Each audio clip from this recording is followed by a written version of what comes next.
Сәлем достар, менің каналыма қош келдіңіздер. Сіздермен бірге Орынай және де бүгін дайындайтынымыз бұл пиццаның соусы. Бұл пиццаның соусы кез келген пицца түрлеріне арналады.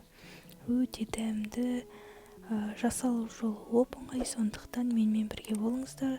Видеоны соңына дейін қарап, лүпіл басып, комментарий жазыңыздар.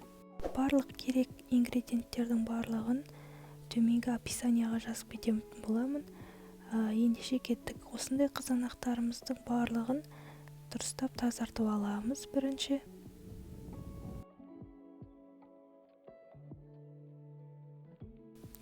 Одан кейін тазартылған қызанақтарымыздың асты жағын осылай пышақпен тіліп шығамыз. Ондай қатты кеспейміз, жай ғана тілімшелер қылып саламыз.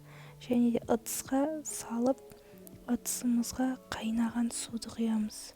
Көріп тұрғандарыңыздай қызанақтардың барлығы бату керек, және осылай 20 минут бетін жауып қойып қоямыз.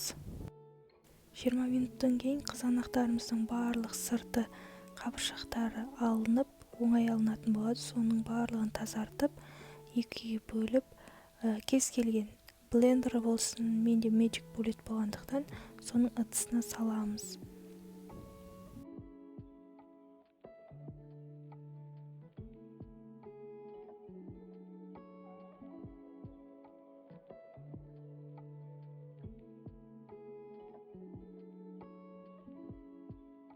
Дайын болған қызанақтарымыздың бетін жауып, әбден ешқандай кусоктары қалмайтындай қылып езіп аламыз.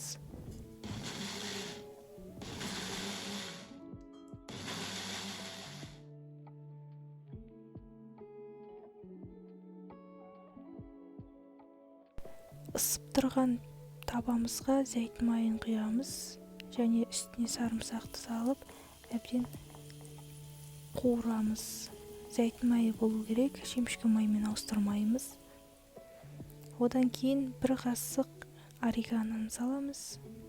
Осы орегононы қосу арқылы бұл соусымыздың дәмі кіретін болады. Және де үстіне бір қасық паприканы саламыз.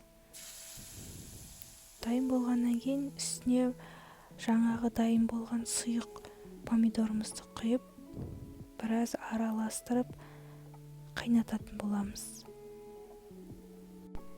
Үстіне бір қасық тұз салып, араластырып, беті бүлкілдегенше қайнатамыз. Осылай тез дайын болатын соус бұл пиццаның кез келген қандай түрі болса да барлығына жарай береді. Сондықтан менімен бірге болғандарыңызға рахмет.